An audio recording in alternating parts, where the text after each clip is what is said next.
Double बारी म्हटल्यानंतर 12 रंग हे करावेच लागतात, दाखवावे लागतात. डबल बारीचे 12 रंग झाले.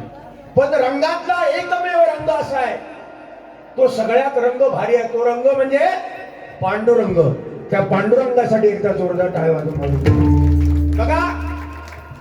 प्रत्यक्ष पांडुरंगाला भक्त पुंडलिकाने 28 युग उभं केलं. भक्तीमध्ये ताकद एवढी आहे. जो पुंडलिक आई बापाच्या गळ्यात दोरी, बायको खांद्यावरी असा असणारा भक्त पुंडलिक जेव्हा गुरु आज्ञा होते, गुरु करतो, अज्ञान दूर होतं आणि प्रत्यक्ष आपल्या आई वडिलांची सेवा करतो. प्रत्यक्ष पांडुरंगाला भेटायला येतो. तरी म्हणाला, पांडुरंगा मला वेळ नाही, माझ्या आई वडिलांचा निद्रा नाश होईल. मग पांडुरंग म्हणाला, एवढा वेळ मी उभा कुठे राहू? हातात वीट भेटली, ती वीट भिरकावली पुंडलिकाने आणि त्या 28 युगाच्या विटेवर पांडुरंगाला भक्त पुंडलिकाने उभं केलं. माऊली एकच सांगायचं आहे भजनाच्या माध्यमातून, आपल्यासाठी ग्रामदेवता, कुलदेवता, आपल्या हिंदू धर्मामध्ये 33 कोटी देव आहेत. बरोबर? हिंदू धर्मामध्ये. पण माझ्या मते सर्वात मोठा आपला देव कुठला असेल तर तो जन्मदाते आपले आई वडील हे पहिले आपल्यासाठी देव आहेत. एकदा आई वडिलांसाठी स्वतःच्या जोरदार टाळ्या वाजवा. ज्याने आई वडिलांची सेवा न करता इतर देवांना ज्याने भरला, काही उपयोग होणार नाही. आपण म्हणतो महाराष्ट्र सुधारला, पण ज्या दिवशी महाराष्ट्र आपण सुधारला केव्हा म्हणायचा? ज्या दिवशी या महाराष्ट्रामधून वृद्धाश्रम नाहीसे होतील ना, त्या दिवशी आपण समजायचं महाराष्ट्र सुधारला. बरोबर असेल तर टाळ्या वाजवा. आजही 256 वृद्धाश्रम महाराष्ट्रामध्ये आहेत. प्रत्येक वृद्धाश्रम भरलेला आहे आणि त्या वृद्धाश्रमामध्ये कोणाचे आई वडील रडतात ढसाढसा. कोणाचे? ज्यांच्याकडे पैसा अमाप आहे, ज्यांच्याकडे संपत्ती आहे, ज्यांची मुलं अमेरिका इंग्लंडमध्ये जाऊन शिकतायत, कोण डॉक्टर आहे, कोण इंजिनियर आहे, त्यांचेच आई वडील, ते म्हातारे आई वडील ढसाढसा त्या वृद्धाश्रमामध्ये रडत आहेत. पण 2 व्यक्ती अशा आहेत या जगात आपल्या आई वडिलांचे कधी हाल करत नाही. नंबर 1 माझा शेतकरी आणि नंबर 2 माझा पंढरपूरचा वारकरी. या 2 माणसासाठी एकदा टाळ्या वाजवा. आपल्या आई वडिलांची नितांत सेवा करतात. म्हणून एकच सांगायचं आहे कॉलेजच्या मुलाला, तुम्हाला मुलं जशी आहेत तशी आम्हाला पण मुलं आहेत. शिक्षण घेता आलं ना तर घेऊ नका, काळाची गरज आहे, शिकण्याशिवाय पर्याय नाही. पण कदाचित घेता नाही आलं तर घेऊ नका. आई वडिलांना कदाचित मदत करता आली नाही, मदत तरी चालेल, आई वडील सहन करतील. पण आपल्या ईश्वरापेक्षाही मान, जन्मदाता आई वडिलांची मान समाजात खाली होईल असं वर्तणूक मात्र करू नका, असं वर्तणूक मात्र करू नका, असं वर्तणूक मात्र करू नका. म्हणून आई वडिलांची आज्ञा पाळा, थोरा मोठ्यांचा मान राखा. आज पावनाई देवी उत्कर्ष सेवा मंडळ मुंबई आणि ग्रामस्थ यांच्या वतीने भव्य असे कार्यक्रम या ठिकाणी तुम्ही राबवता. दरवर्षाला डबल बारी ठेवता. लोकेबॉलची 3री वेळ मला वाटतं असेल. दरवर्षाला कार्यक्रम तुम्ही ठेवता. याचं प्रतीक काय? हे का होऊ शकतं? हे का होऊ शकतं तर तुमच्या मंडळाची एकजूट असल्यामुळे, आणि एकजुटीचं प्रतीक म्हणून एवढे मोठे कार्यक्रम या ठिकाणी होतात. या मंडळासाठी एकदा जोरदार टाळ्या वाजवा. आज महिला वर्ग, वा महिला वर्ग एवढ्या उपस्थित आहेत, पुरुष मंडळी बाहेर आहेत, जागा आतमध्ये आहे. कृपा करून जर आतमध्ये येऊन बसलात तर अजून कार्यक्रमाची शोभा वाढेल. महिला वर्गांना चांगले दिवस आले आहेत सध्या. व बरोबर लाडक्या बहिणी सध्या फॉर्म मध्ये येतले, थोडे दिवस मिळाले, अजून येतील, या शेरच राहायचं आपला, आशा सोडायची नाही. पण आज महिला वर्ग तुम्हाला खरोखरच चांगले दिवस आहेत. भारताची राष्ट्रपती महिला, भावी पंतप्रधान, स्वप्न बघते होण्याची, कैलासवासी पंतप्रधान इंदिरा गांधी ज्याने संपूर्ण जग हादरून टाकलं, त्या सुद्धा महिलाच. राष्ट्रपती आता सध्या आहेत त्या सुद्धा महिला, म्हणजे महिलांना किती स्थान आहे बघा. म्हणून आदि माया आदि शक्ती या महिला वर्गांसाठी एकदा जोरदार माऊली टाळ्या झाल्या पाहिजे. म्हणून मनपूर्वक सर्वांना धन्यवाद देतो आणि या ठिकाणी रूपाचा अभंग सादर करतो.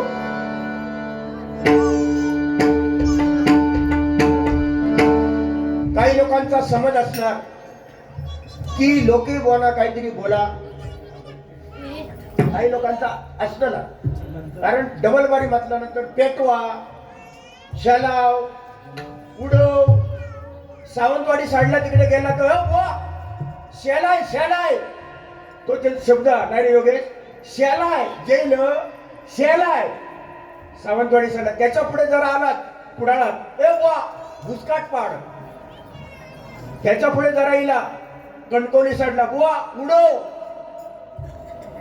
उडव, त्याच्या पुढे गेलात राजापूर साईडला बुवा वाट लावून टाक तळपाट कर, त्याच्या पुढे गेलात लांजा साईडला बुवा खदलो, त्याच्या पुढे गेलात बुवा मुळा खात घाल, त्याच्या पुढे गेलात बुवा चुरमुरे उडव.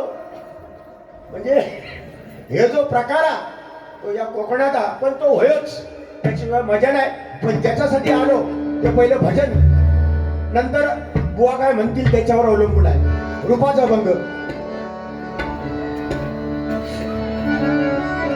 हॅलो हॅलो हॅलो हॅलो काय ना जिरे सगुण गोजिरे सगुण आवडे हे रूप. बघा तुमका म्हणतोय गोजिरे सगुण गोजिरे सगुण गोजिरे सगुण आवडे हे रूप गोजिरे सगुण आवडे हे रूप गोजिरे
धन्यवाद माऊली, धन्यवाद धन्यवाद.